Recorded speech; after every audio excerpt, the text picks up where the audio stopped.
Assalamualaikum warahmatullahi wabarakatuh, pemirsa TV Kepri. Pemirsa, dialog khusus pada hari ini kami tepatnya berada di kantor Kejaksaan Tinggi Provinsi Kepulauan Riau. Apakah tema kita dan siapakah narasumber kita pada dialog khusus pada hari ini? Bersama saya Siska Ramalia, inilah dialog khusus.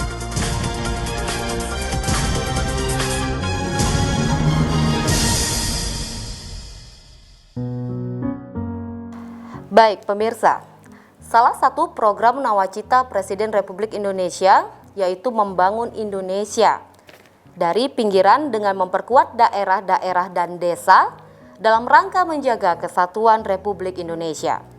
Untuk itu dibentuklah sistem pengawasan terpadu pengelolaan dan desa Provinsi Kepulauan Riau oleh Kejaksaan untuk turut serta melakukan pencegahan dan pengamanan pengelolaan dana desa agar dapat dilaksanakan sesuai ketentuan yang berlaku.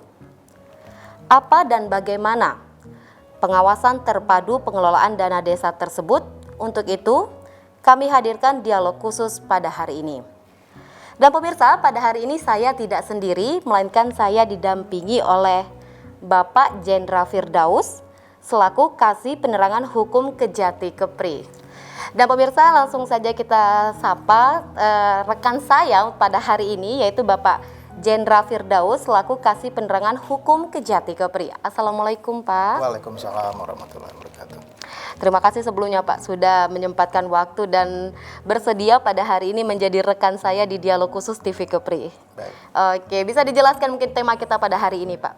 Baik, pemirsa, jadi tadi sudah disampaikan oleh Mbak Siska. Berawal kemarin dari adanya nota kesepakatan antara Kepala Kejaksaan Tinggi Kepulauan Riau dengan Gubernur Kepulauan Riau yang pada pokoknya kemudian menurunkan adanya surat perjanjian kerjasama yang menyepakati adanya program pengawasan terpadu. Jadi ada pengawasan terpadu dalam hal pengelolaan dana desa di Provinsi Kepulauan Riau. Maksud dan tujuan bagaimana ini dibentuk dan bagaimana nanti tim pengawas terpadu ini nanti bekerja, nanti dalam dialog khusus ini Mbak Siska ya sama-sama kita dengarkan. Baik. Penjelasan dari narasumber juga sekaligus Bapak Wakil Kepala Kejaksaan Tinggi yang turut hadir dalam kesempatan kali ini nanti akan menjelaskan dasar-dasar filosofis kenapa perlu dan kenapa Kejaksaan Tinggi khususnya bidang intelijen hadir mengawal dana desa ini dan bagaimana urgensinya dibentuk tim ini. Nanti pada kesempatan dialog akan kita bahas secara bersama. Demikian Mbak Siska. Baik Pak Jendra, terima kasih. Dan langsung saja kita sapa bersama narasumber kita yang pertama yaitu Bapak Dr. Patris Yusrian Jaya SHMH selaku Wakajati Kepri. Assalamualaikum Pak. Waalaikumsalam warahmatullahi wabarakatuh. Apa kabar Pak? Alhamdulillah. Sehat? Sehat, tetap semangat ya meski di tengah pandemi ini ya Pak? Ya. Alhamdulillah. Baik Pak, sedikit pengantar nih Pak, penjelasan dari Bapak selaku Wakajati Kepri. Apa sih tim terpadu pengawasan pengelolaan dana desa tersebut Pak? Baik, jadi tim terpadu pengawasan dana desa ini adalah suatu tim yang dibentuk oleh Kejaksaan Tinggi Kepulauan Riau dalam rangka untuk mengawasi penggunaan dana desa yang tujuannya untuk membimbing para aparatur desa di dalam menggunakan dana desa ini, kemudian melakukan pengawasan. Jangan sampai ada penyimpangan-penyimpangan sehingga pada akhirnya kita harapkan dana desa ini dapat dipergunakan sesuai peruntukannya secara maksimal untuk kesejahteraan masyarakat. Tim terpadu ini adalah tim yang merupakan gabungan dari bidang Intel Kejaksaan Tinggi Kepulauan Riau, kemudian dari pihak pemerintah daerah yaitu dari Dinas Pemberdayaan Masyarakat Desa dan juga dari Inspektorat masing-masing kabupaten kota. Demikian Mbak. Oke baik Pak. Pak Jendra ada yang ingin ditambahkan mungkin untuk Pak Wakajati? Saya mungkin menambahkan ya Pak Kajati, Ya, baik, mungkin siap. nanti bisa Bapak jelaskan.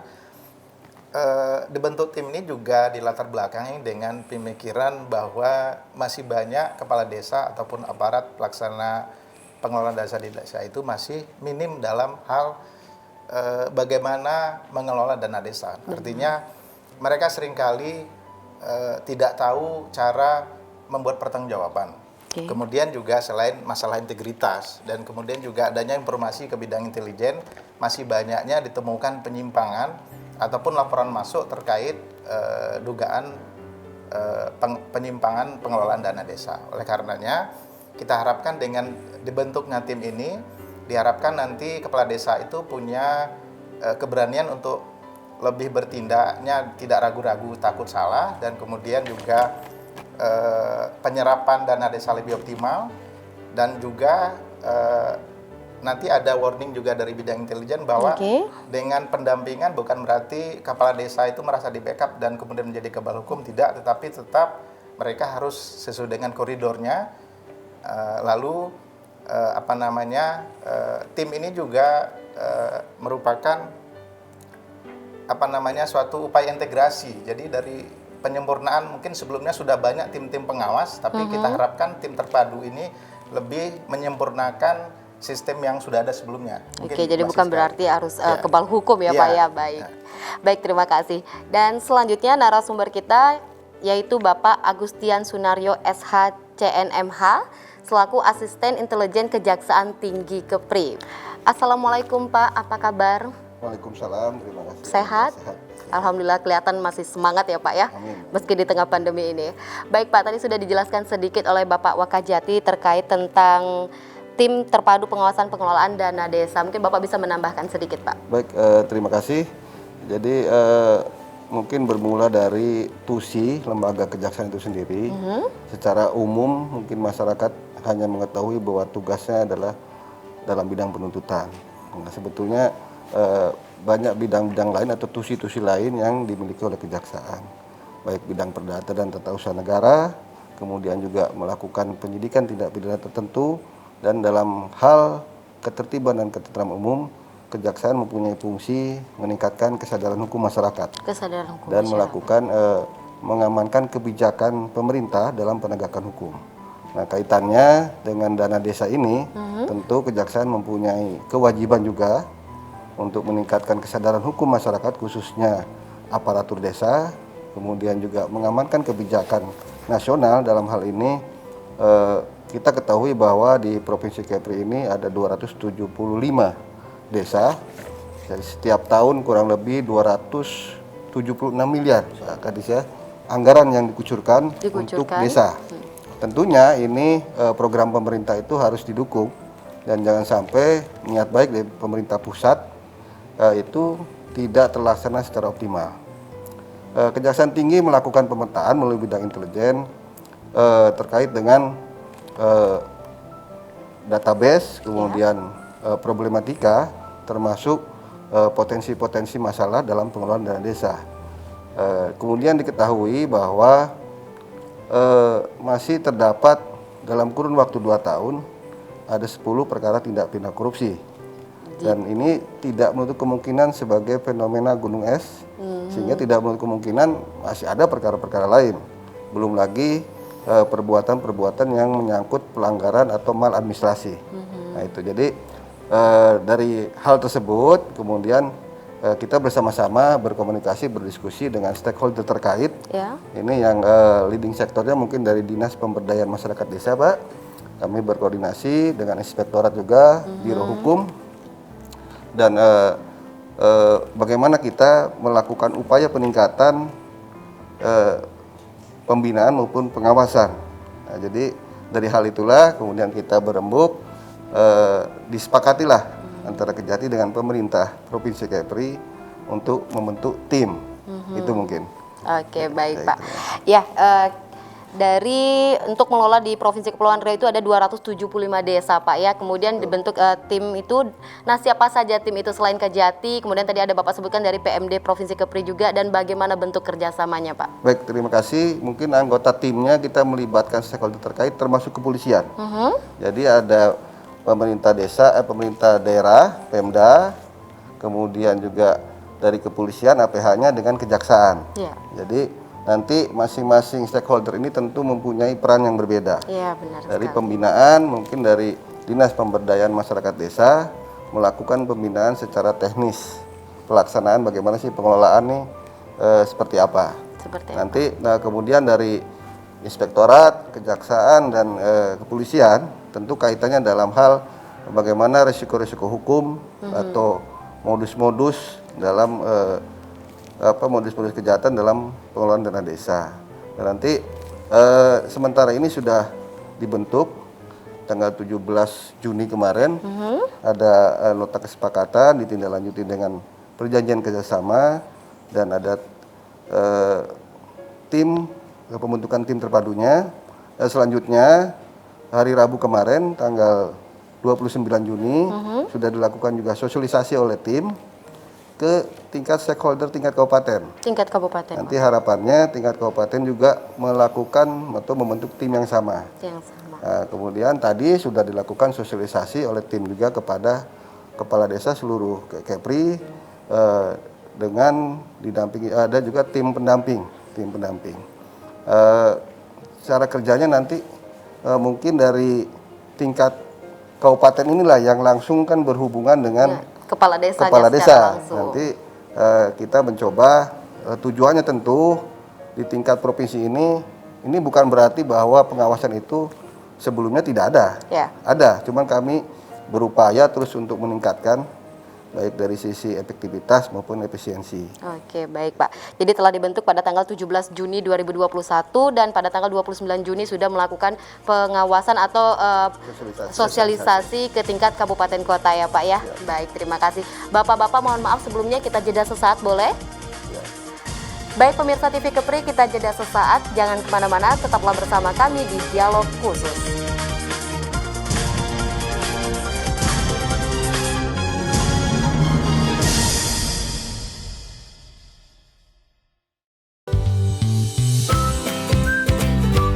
Adik-adik, di sini tempatnya. Kalian bisa bernyanyi dan menari.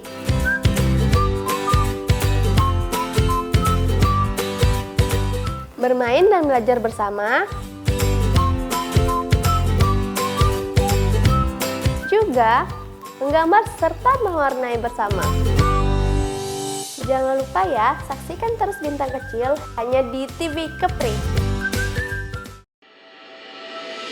Memberikan informasi secara akurat dan mudah dipahami. Mengabarkan secara langsung dari sumbernya. Dirangkum secara mendidik. Seputar Kepulauan Riau. Kita saksikan kabar Kepri selengkapnya. Menyampaikan kabar seputar Kepri. Kabar Kepri hanya di TV Kepri. Rangkuman berita terhangat dalam sepekan. Kepri Sepekan kembali hadir temani akhir pekan Anda.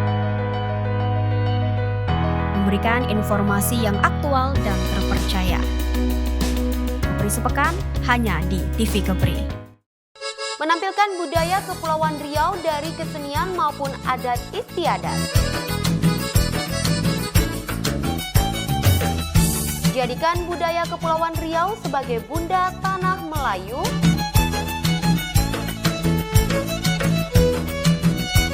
Menggali khazanah Melayu di Kepulauan Riau. Melestarikan ragam kebudayaan Melayu. Kultur hanya di TV Kepri. Info-info terkini di berbagai belahan dunia dikemas untuk kamu-kamu yang ingin tahu. MTM hadir di setiap hari hanya di TV Kepri. Mencerdaskan dan membentuk generasi bangsa, menampilkan kreativitas dan keunggulan di bidang seni, mengulas prestasi seputar bidang akademik dan non-akademik, kerja dengan ikhlas, berprestasi maupun dari segi perilakunya. Profil pendidikan hanya di TV Kepri.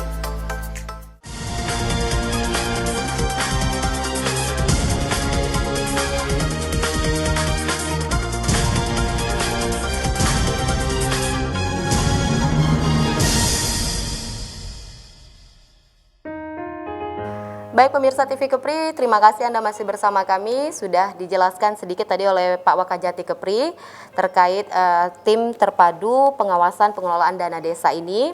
Kemudian ditambahkan oleh Pak Agustian Sunaryo tentang diresmikannya atau dibentuknya tim ini pada tanggal 23 Juni 2021. Dan kemudian setelah dibentuk pada tanggal 29 Juni sudah mulai dilakukan sosialisasi ke tingkat kabupaten kota. Bukan begitu Pak Jenderal? Siap. Ya. Siap, oke, baik. Dan pemirsa selanjutnya ada narasumber kita yaitu Pak Sardison MTP, selaku Kepala Dinas Pemberdayaan Masyarakat Desa, Kependudukan dan Catatan Sipil Provinsi Kepulauan Riau. Assalamualaikum Pak. Waalaikumsalam Mbak Siska. Apa kabar? Sehat? Alhamdulillah sehat. Akhirnya kita bertemu lagi ya di momen-momen yang berbeda ya Pak ya. Biar banyak kegiatan TV Kepri. Biar banyak kegiatan TV Kepri, amin.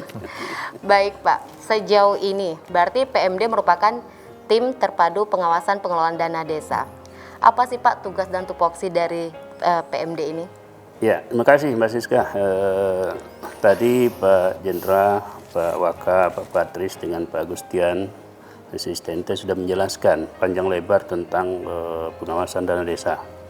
Tapi khusus Kepri, memang dana desa itu keluar sejak 2015. Sejak Undang-Undang 6 2014 itu diundangkan dan dilaksanakan pemberian dana desa itu tahun 2015 serentak se-Indonesia. Pada tahun itu Kepri cuma dapat lebih kurang 76 miliar lebih kurang.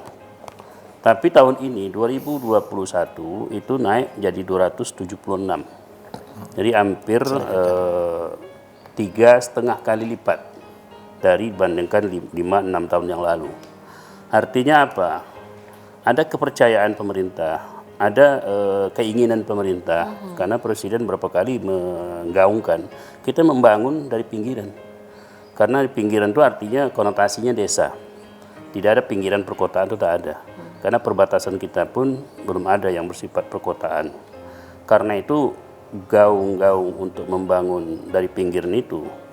Begitu 2017, begitu saya jadi kadis PMD, baru disadari karena 2015-16 itu memang belum ada dilakukan pembinaan dan pengawasan.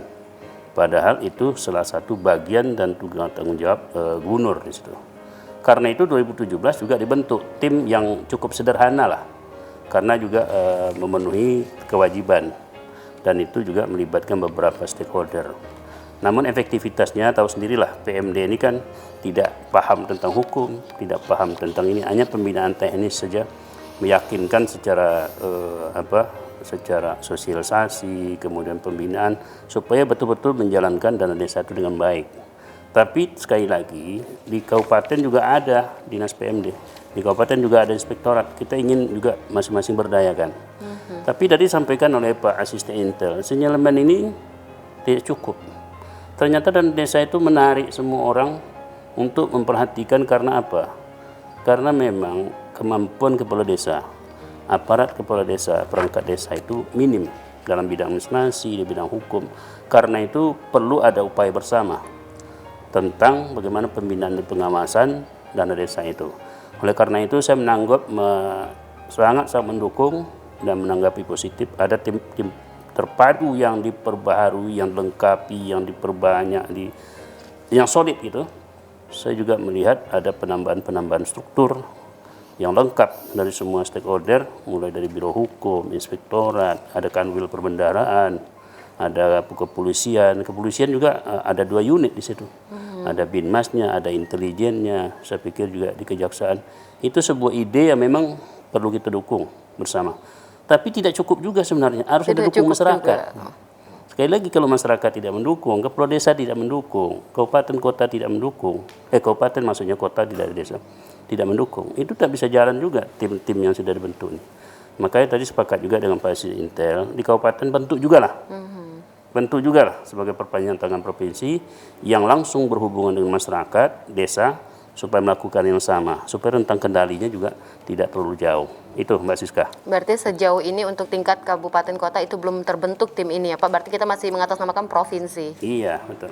Oke, Pak Jenderal, ada yang mau ditambahkan?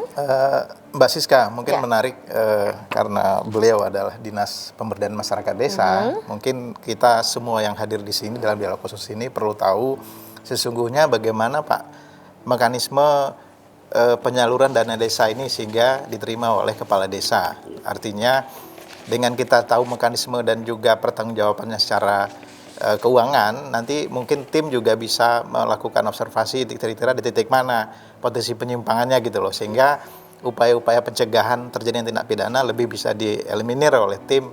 Mungkin begitu Mbak Siska. Oke, Ya. ada yang bisa ditambahkan Pak Sardison? Oke.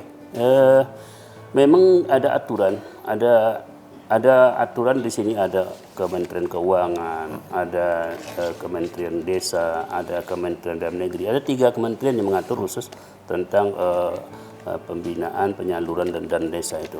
Khusus penyaluran, memang sekarang dana desa itu dia tidak singgah di provinsi.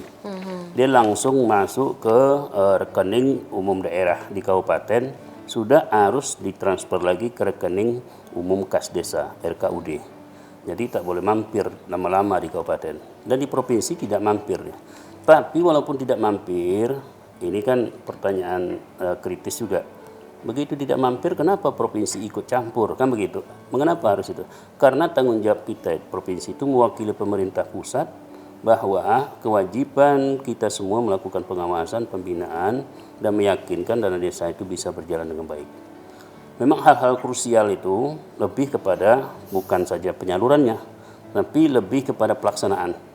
Kalau penyaluran kita sejak 2018, 19, 20, di Kepri ini nomor 2, nomor 3 penyaluran. Nomor 2 nasional, Pak Jenderal. Penyaluran. Nah, kita bersaing dengan DIY Yogyakarta. Ya, itu unsur penyaluran. Tapi pelaksanaan, implementasi lapangan, output kinerja, itu memang perlu ada upaya. Makanya kita berharap semua dengan tim terpadu ini ada peningkatan kinerja output pelaksanaan di lapangan. Nah, output ke pelaksanaan lapangan itu yang kita ingin. Di sini juga ada inspektorat, ya. Inspektorat dalam hal ini APIP di kabupaten juga harus berkoordinasi dengan APH di kabupaten, Kejari atau itu, untuk betul-betul meyakinkan bukan saja penyaluran, tapi pelaksanaannya, pemanfaatan, peruntukan sesuai dengan rencana itu betul-betul dimonitor. Karena apa? Inti masyarakat desa itu harus belajar mengolah dana yang diberikan. Begitu desa tidak mampu merencanakan dan tidak bisa melaksanakan, artinya uang itu tidak sesuai dengan peruntukan, terus ada pemubaziran, itu nanti akan ada keputusan ternyata desa tidak mampu. Kalau ada anggapan desa tidak mampu mengelola dana desa, akan hilang kepercayaan publik, akan hilang kepercayaan masyarakat, akan hilang kepercayaan pemerintah. Artinya nanti ada kebijakan, kita kan khawatir begitu di stop dana desa, ada alternatif untuk pengganti dana desa itu tak ada. Jadi kita yang ingin membantu masyarakat desa untuk terus membangun desa dengan cara mengawasi benar-benar dana desa itu betul-betul dikelola dengan baik. Supaya jangan ada keputusan nanti dana desa di stop karena desa tidak mampu menjalankan dana desa. Ini poin penting kita dukung, mengapa tim terpadu ini perlu dan sangat perlu kita dukung. Itu Mbak Siska. Berarti sejauh ini untuk penyaluran sudah berjalan dengan baik, namun mungkin pelaksanaan dan pemanfaatannya yang masih tahap perbaikan ya Pak ya, masih tahap perbaikan. Pak Jenderal, ada masih ingin ditanyakan kepada Pak Sardison? Terkait ini Pak, terkait tadi laporan pertanggungjawaban itu mekanismenya apakah juga disampaikan ke provinsi atau cukup di kabupaten kota? Dalam sistem pelaporan sebenarnya ada pelibatan instansi lain, dalam hal ini BPKP. BPKP sudah melakukan sistem SISKEUDES namanya, sistem keuangan desa yang berbasis online, itu langsung ke BPKP. Kemudian juga ada namanya OnSpam. OnSpam itu online sistem pelaporan administrasi ke Dirjen Anggaran, Dirjen Perbendaharaan. Jadi 2 laporan itu secara resmi dan harus dilakukan tepat waktu.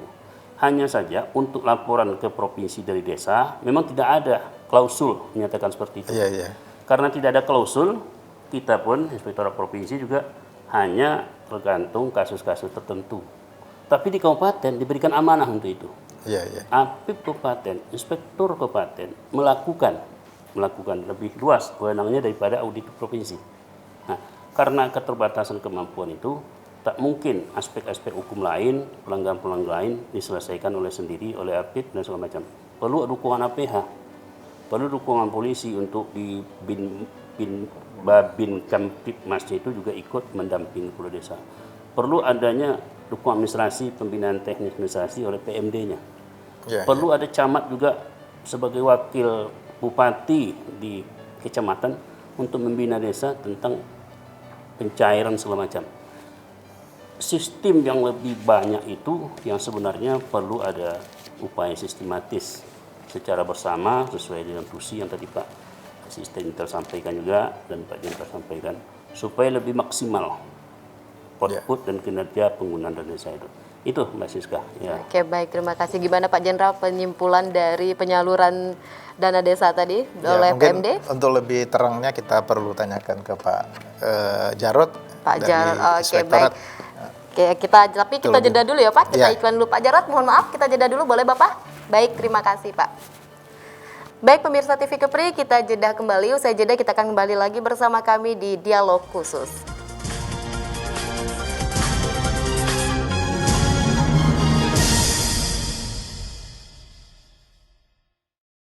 Memberikan informasi langsung dari narasumber terpercaya. Berbicara secara fakta dan akurat. Para narasumber yang ahli di bidangnya. Mengupas tuntas permasalahan yang terjadi. Memberikan solusi dan informasi di setiap pertemuan. Berbagai tema menarik seputar Kepulauan Riau dikemas secara hangat dalam bincang cerdas hanya di TV Kepri. Hai adik-adik, di sini tempatnya. Kalian bisa bernyanyi dan menari.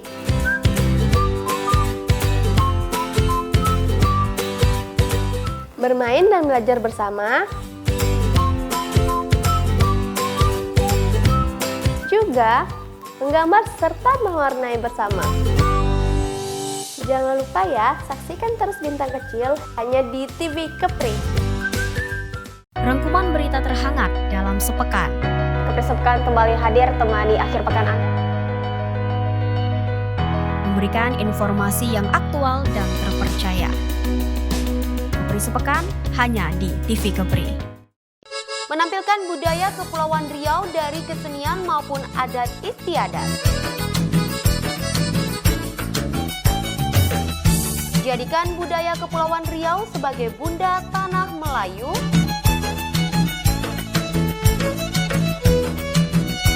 Menggali khazanah Melayu di Kepulauan Riau.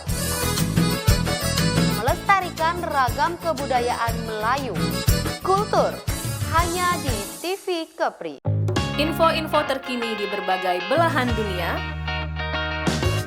dikemas untuk kamu-kamu yang ingin tahu. MTM hadir di setiap hari hanya di TV Kepri. Mencerdaskan dan membentuk generasi bangsa. Menampilkan kreativitas dan keunggulan di bidang seni. Mengulas prestasi seputar bidang akademik dan non-akademik. Kerja dengan ikhlas, berprestasi maupun dari segi perilakunya. Profil pendidikan hanya di TV Kepri.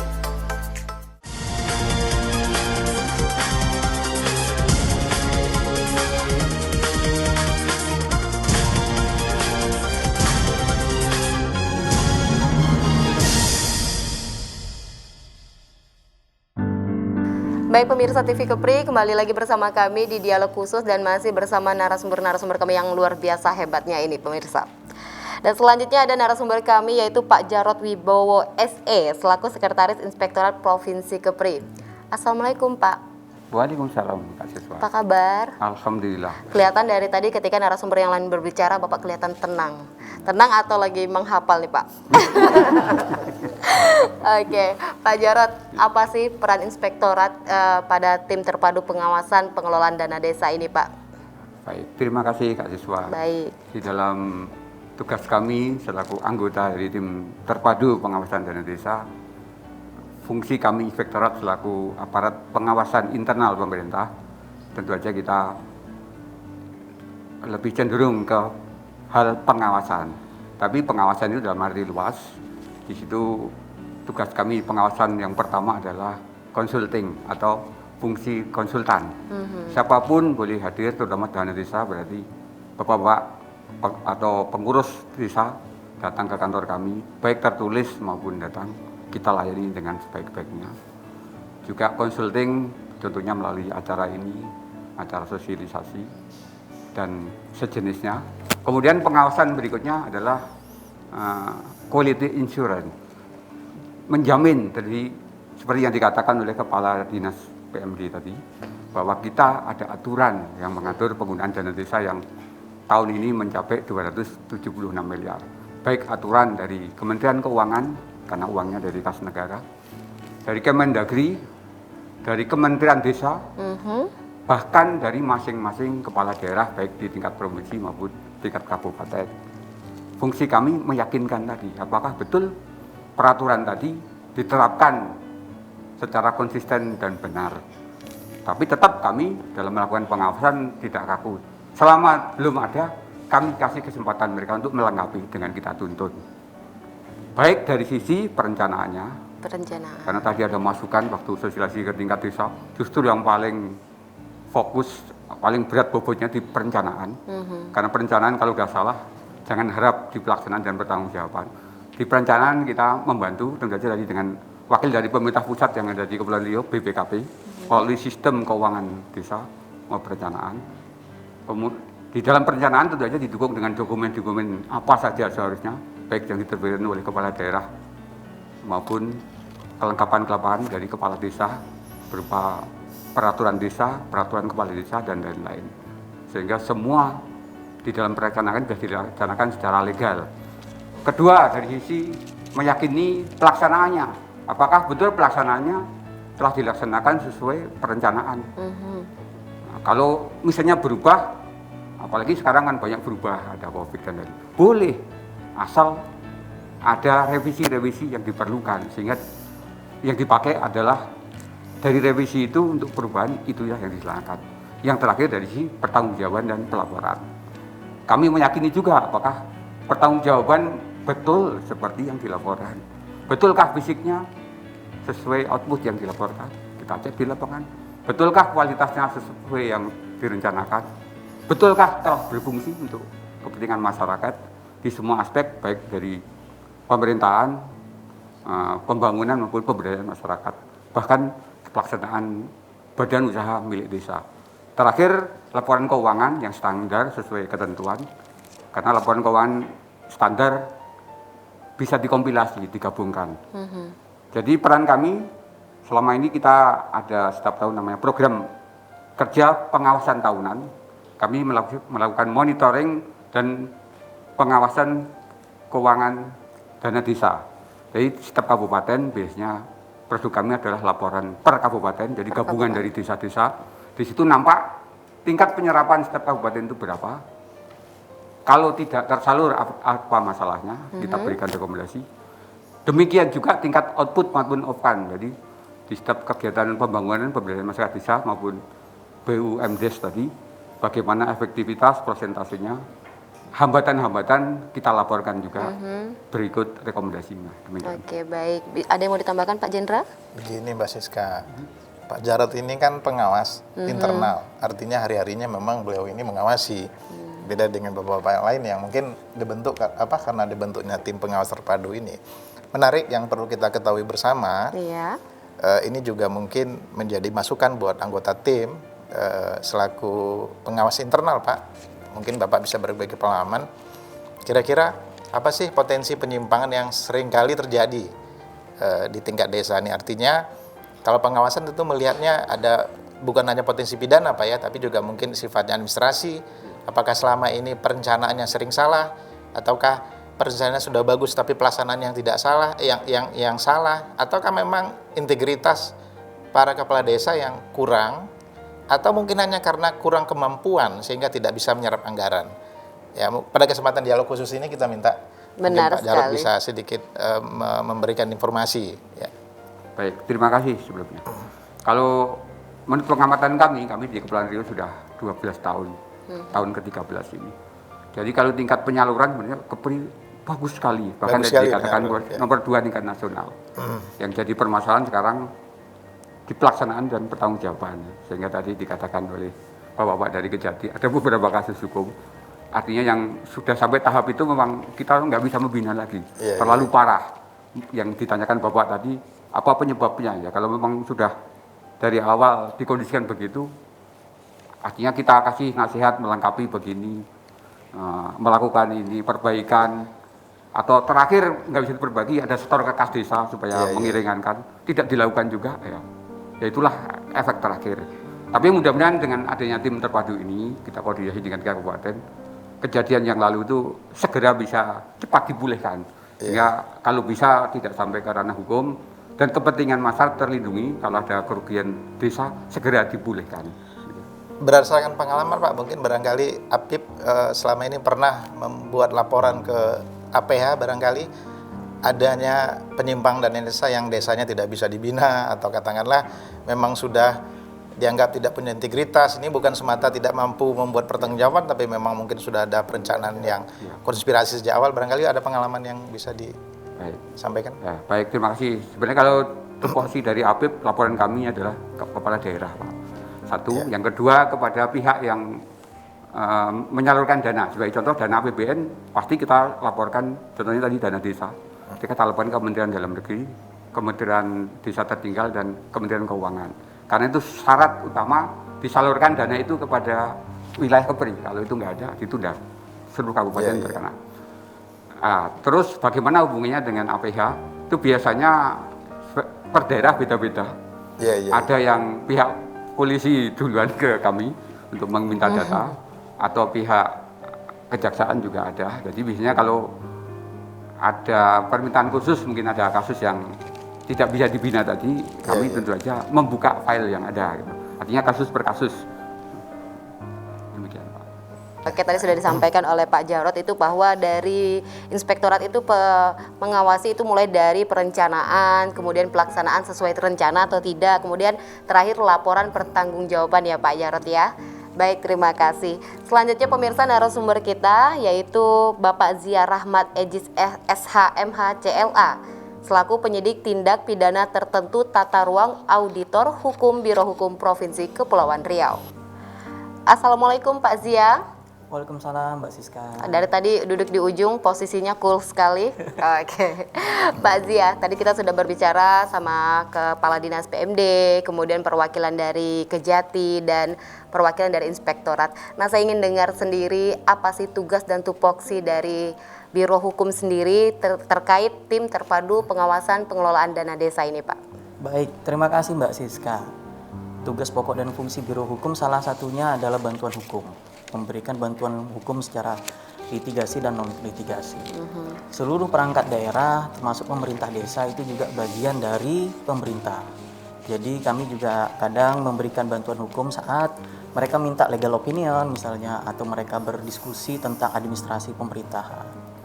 Jadi sepanjang ini tugas dan fungsi kita di Biro Hukum memberikan pemahaman-pemahaman dan meng-up-to-date produk-produk hukum berupa peraturan perundang-undangan yang terkait dengan administrasi pemerintahan dan pemerintahan desa itu sendiri.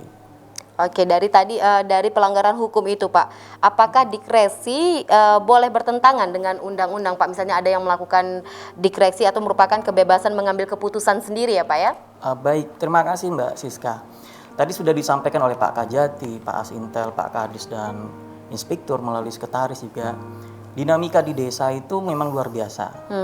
Jadi syukur alhamdulillah tahun 2014 pemerintah menerbitkan Undang-Undang 30 tahun 2014 yang terdiri dari sekitar 89 pasal, di mana salah satu pasal babnya itu berbicara soal diskresi. Selama ini tidak ada, tapi dengan adanya Undang-Undang 30 tahun 2014 ini, maka memberikan kepastian hukum bagi aparatur pemerintah, ASN, dan masyarakat sendiri akan tindakan administrasi tadi. Nah, syukur tahun 2020 pemerintah berdasarkan nawacita pemerintah juga tadi menerbitkan undang-undang tentang cipta kerja, ya. Dan salah satu dari isi undang-undang cipta kerja itu adalah melakukan perubahan Undang-Undang Nomor 30 tahun 2014 di antara undang-undang yang lain. Salah satu poin yang ada sedikit saja dirubah undang-undang itu, tapi sangat bermakna adalah tadi bicara soal diskresi dalam rangka mengisi kekosongan hukum dan lain-lain sebagainya itu kalau di Undang-Undang 30 tahun 2014 itu tidak boleh bertentangan dengan undang-undang Tidak atau boleh peraturan. bertentangan. Tapi dengan adanya Undang-Undang Cipta Kerja, frase yang mengatakan itu sudah dihapus. Sudah dihapus. Sudah dihapus. Artinya dari sisi aspek kacamata kami dari Biro Hukum, tadi seperti yang disampaikan oleh Inspektur, kalau di desa tadi ada serapan, ada perencanaan, kan ini harus tetap ya, dana desa diserap dan bisa dimanfaatkan oleh masyarakat, lalu dengan alasan tidak ada aturan berubah karena kita saat ini pandemi COVID, ya regulasi begitu cepat berubah. Maka harapan kami dengan adanya tim ini yang digagas oleh Kejaksaan Tinggi, ya peran dan fungsi Biro Hukum juga bisa masuk gitu dalam rangka memberikan pemahaman. Pak Kades ikuti SOP aturannya, terbitkan diskresi gitu. Tapi lapor ke pimpinannya gitu. Bukan berarti Pak Kades menunggu sehingga serapan itu tidak ada atau Bapak mengambil kebijakan tanpa koordinasi yang berakibat nih adanya penyalahgunaan wewenang. Karena penyalahgunaan wewenang selama ini itu monopolinya tindak pidana korupsi. Tapi dengan adanya Undang-Undang 30 tahun 2014 ini juga bisa masuk ke ranahnya administrasi pemerintahan atau tadi disampaikan Inspektur maladministrasi. Oke, jadi sejauh ini diskresi ini boleh dilakukan asalkan boleh dilakukan demi kebaikan untuk ya walaupun bertentangan dengan undang-undang. Sepanjang tidak bertentangan. Sepanjang tidak bertentangan dengan undang-undang. Bunyi awal dari Undang-Undang 30 2014 seperti ini. Tapi dengan adanya Undang-Undang Cipta Kerja, keinginan Bapak Presiden bahwa dalam rangka mempercepat pembangunan, maka frase yang tadi bertentangan dengan undang-undang itu dihapus. Diskresi itu kan muncul karena tentunya ada kebijakan-kebijakan yang harus diambil, ada aturan-aturan yang tidak ada atau tidak jelas, ada undang-undang yang memberikan pilihan. Kalau diskresi pasti dia akan menyimpang gitu. Pasti akan menyimpang sepanjang azas manfaatnya untuk masyarakat itu dapat dipertanggungjawabkan. Oke, baik. Dia akan menyimpang asalkan untuk pertanggungjawaban masyarakatnya bisa berjalan dengan baik ya. Iya. Baik, Pak. Kita sambung lagi nanti ya, Pak. Boleh? Terima kasih. Baik, pemirsa TV Kepri, kita jeda sesaat. Usai jeda, kita akan kembali lagi bersama kami di Dialog Khusus.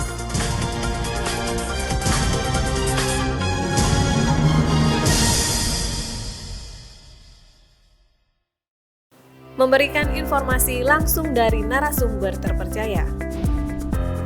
Berbicara secara fakta dan akurat. Para narasumber yang ahli di bidangnya. Mengupas tuntas permasalahan yang terjadi. Memberikan solusi dan informasi di setiap pertemuan. Berbagai tema menarik seputar Kepulauan Riau dikemas secara hangat dalam Bincang Cerdas hanya di TV Kepri. Hai adik-adik, di sini tempatnya. Kalian bisa bernyanyi dan menari.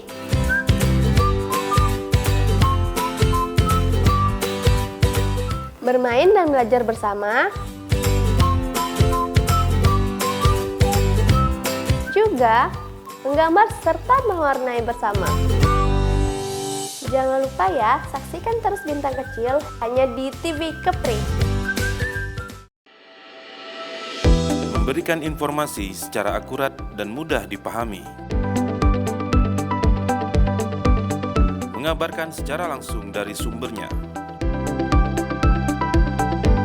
Dirangkum secara mendidik seputar Kepulauan Riau. Kita saksikan kabar Kepri selengkapnya. Menyampaikan kabar seputar Kepri. Kabar Kepri hanya di TV Kepri. Rangkuman berita terhangat dalam sepekan. Kepri Sepekan kembali hadir temani akhir pekan Anda. Memberikan informasi yang aktual dan terpercaya. Kepri Sepekan hanya di TV Kepri. Info-info terkini di berbagai belahan dunia dikemas untuk kamu-kamu yang ingin tahu. MTM hadir di setiap hari hanya di TV Kepri. mencerdaskan dan membentuk generasi bangsa, menampilkan kreativitas dan keunggulan di bidang seni, mengulas prestasi seputar bidang akademik dan non-akademik, Kerja dengan ikhlas berprestasi maupun dari segi perilakunya. Profil pendidikan hanya di TV Kepri.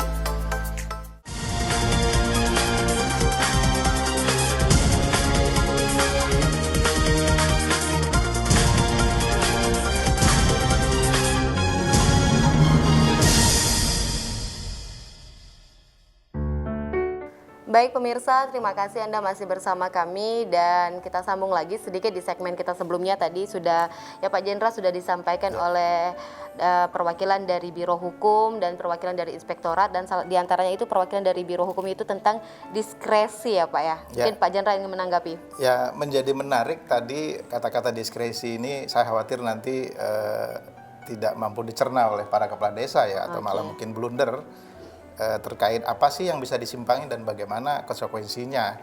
Di dialog khusus ini, mumpung kita ada Pak Wakil Kepala Kejaksaan Tinggi, Pak Waka yang juga doktor ilmu hukum, mungkin lebih bagus kita kasih kesempatan beliau ya, Pak, ya? Untuk menanggapi terkait ini Pak, diskresi. Makasih Mas Jendra. Saya coba menanggapi masalah diskresi tadi. Ini hal yang perlu hati-hati penggunaannya dan sangat urgen baru bisa digunakan. Dalam arti di suatu situasi tertentu, satu hal belum diatur tapi masyarakat sangat memerlukan, barulah ini bisa digunakan. Tapi kalau ada aturannya, kemudian harusnya bikin masjid, tahu-tahu dibikin lapangan sepak bola, ini bukan diskresi namanya. Nanti akan diuji. Pada waktu ini dilaporkan atau menjadi temuan, suatu diskresi dalam arti penyimpangan aturan ini akan diuji. Merupakan perbuatan melawan hukum atau tidak. Cara mengujinya, kalau dalam teori hukum, dalam praktek hukum, ada jurisprudensi. Namanya jurisprudensi nata legawa. Seorang penyelenggara negara melakukan suatu tindakan yang bertentangan dengan hukum, tentunya adalah perbuatan melawan hukum. Tetapi perbuatan melawan hukum ini akan menjadi gugur apabila terpenuhinya 3 syarat. Syarat pertama, negara tidak dirugikan. Jadi dari diskresinya, dari perbuatannya yang bertentangan dengan undang-undang tadi, tidak ada kerugian negara. Syarat kedua, yang bersangkutan tidak mendapat keuntungan. Jadi tidak ada tujuan dari tindakannya tadi sehingga dia mendapat keuntungan dari diskresi tadi. Jadi negara tidak rugi, yang bersangkutan tidak dapat keuntungan. Ada lagi syarat ketiga, kepentingan masyarakat terpenuhi. Jadi kalau kebutuhan masyarakat ternyata memerlukan MCK, karena selama ini tempat masyarakat membuang hajat kecil itu atau hajat besar rusak. Apabila tidak dibangun sarana yang baru, akan menimbulkan penyakit, akan menimbulkan suatu pencemaran lingkungan. Dialihkanlah anggaran tadi yang belum termasuk di perencanaan. Ternyata di situ dinilai bahwa tidak ada kerugian negara. Kemudian oknum atau pejabat penyelenggara negara yang melakukan penyimpangan ini ternyata tidak ada juga keuntungan. Dan terakhir ternyata masyarakat mendapat fasilitas baru, terpenuhi. Nah, sehingga apa yang dilakukan dia menyimpangi aturan perundang-undangan itu bukanlah suatu perbuatan yang dikategorikan melanggar hukum walaupun bertentangan dengan undang-undang. Tapi kalau diuji ternyata mengalihkan satu kegiatan untuk kegiatan lain, yang bersangkutan dapat untung. Nah, ini tentunya akan menjadi ranahnya penegakan hukum, ranahnya penindakan. Mungkin itu yang saya dapat tambahkan mengenai diskresi tadi. Demikian. Baik, terima kasih Pak Waka. Ya, Itu baik, jadi Pak. begitu ya Pak Siska ya. Jadi ada 3 kondisi di mana diskresi itu bisa diterapkan sehingga menjadi tidak bisa dituntut. Demikian. Ya, di antaranya itu tadi negara tidak dirugikan, yang bersangkutan tidak mendapat keuntungan, dan mungkin kepentingan masyarakat dapat terlayani. terpenuhi. Oke, silakan Pak Jenderal lanjutkan. Mungkin dalam apa namanya dalam jalannya tim ini nanti, saya yakin dari sisi intelijennya Pak Asintel tentu sudah punya kirka atau potensi nanti yang kira-kira menjadi kendalanya apa Pak dalam kegiatan ini Pak? Baik, dari beberapa hari kita melakukan kegiatan atau diskusi dengan anggota tim terpadu, 2 kali kegiatan, sedikit banyak sudah ada sebetulnya gambaran-gambaran umum. Kita baru tahu bahwa di Kepri ini masih ada 33 atau 35 desa tertinggal. Itu Pak ya. Kemudian baru 1 desa mandiri. Nah itu Pak. Dan memang di Pulau Riau ini memang letak geografis juga turut juga menjadi mungkin jadi tantangan ya, karena 96% lautan Pak ya. Ya, 96% lautan, daratan hanya 4%, sehingga proses pembinaannya bagaimana, pengawasannya bagaimana, itulah makanya dibentuk sistem itu. Seperti tadi disampaikan mungkin oleh rekan-rekan dari narasumber yang lain, kita ini sebetulnya sudah melakukan pengawasan, cuman bergerak masing-masing. Inspektorat sudah melakukan, Biro Hukum, Kejaksaan juga melalui program Hukum Penkum sudah melakukan, apalagi mungkin dari Dinas Pemberdayaan Masyarakat Desa.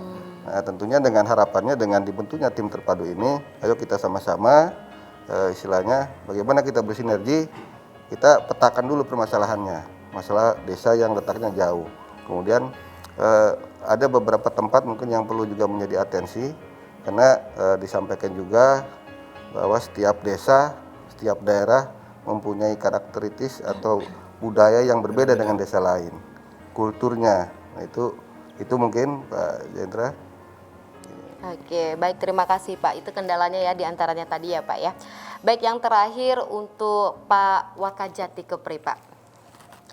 Sedikit berikan harapan atau mungkin informasi kepada masyarakat Provinsi Kepulauan Riau terkait harapan Bapak dengan terbentuknya tim terpadu pengawasan pengelolaan dana desa ini Pak.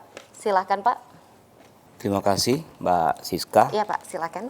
Dari dialog tadi, dari beberapa narasumber tadi, kita tentunya mendapatkan suatu pencerahan baru mengenai dana desa ini kepada masyarakat Kepulauan Riau, khususnya masyarakat di pedesaan. Saya berharap untuk bersama-sama dengan kami, aparat kejaksaan, aparat pemerintahan daerah maupun aparat kepolisian, untuk sama-sama mengawal dana desa ini.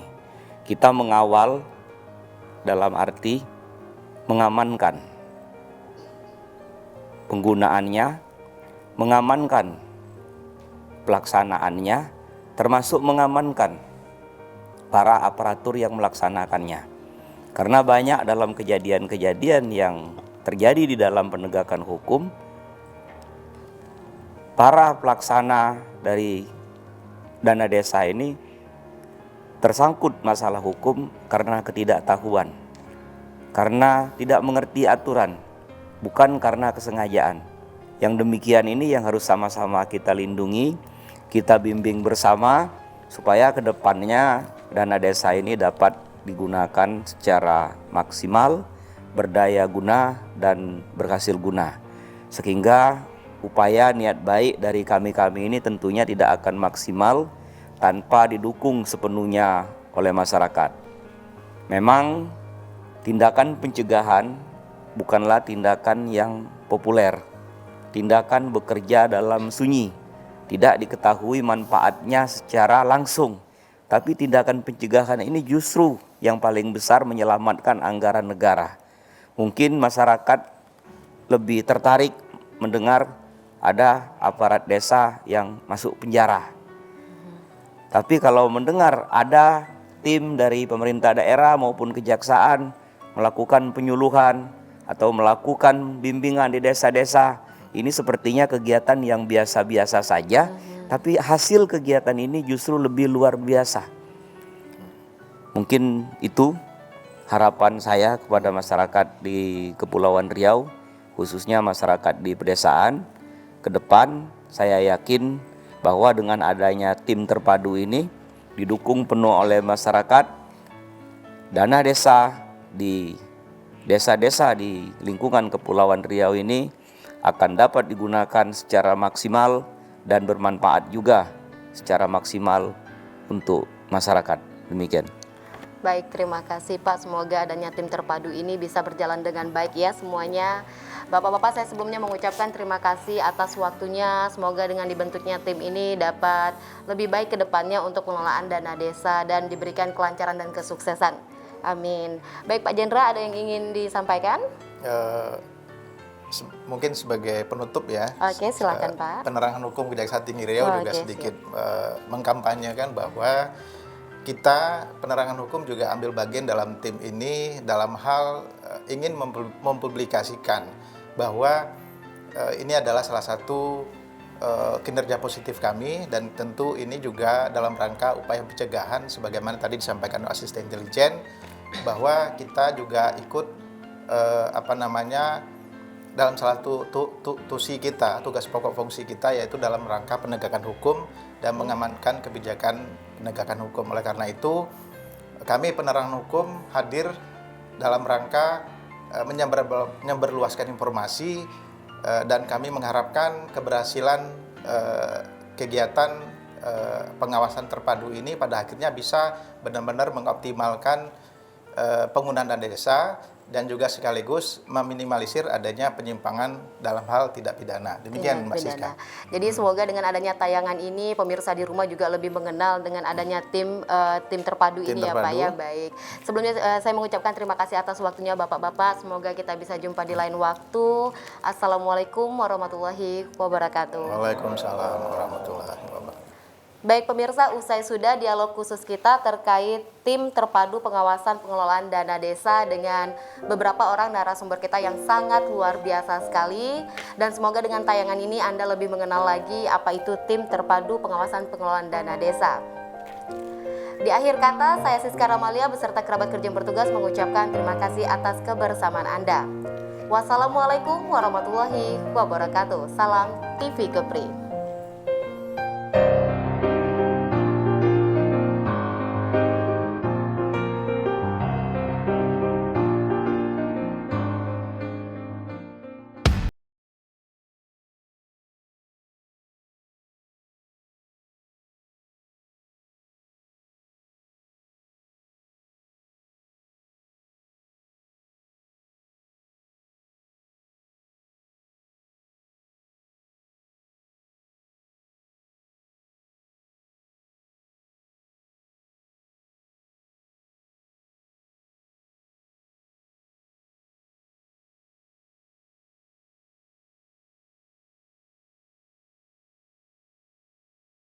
Memberikan informasi langsung dari narasumber terpercaya, berbicara secara fakta dan akurat, para narasumber yang ahli di bidangnya, mengupas tuntas permasalahan yang terjadi, memberikan solusi dan informasi di setiap pertemuan. Berbagai tema menarik seputar Kepulauan Riau dikemas secara hangat dalam Bincang Cerdas hanya di TV Kepri. Adik-adik, di sini tempatnya. Kalian bisa bernyanyi dan menari,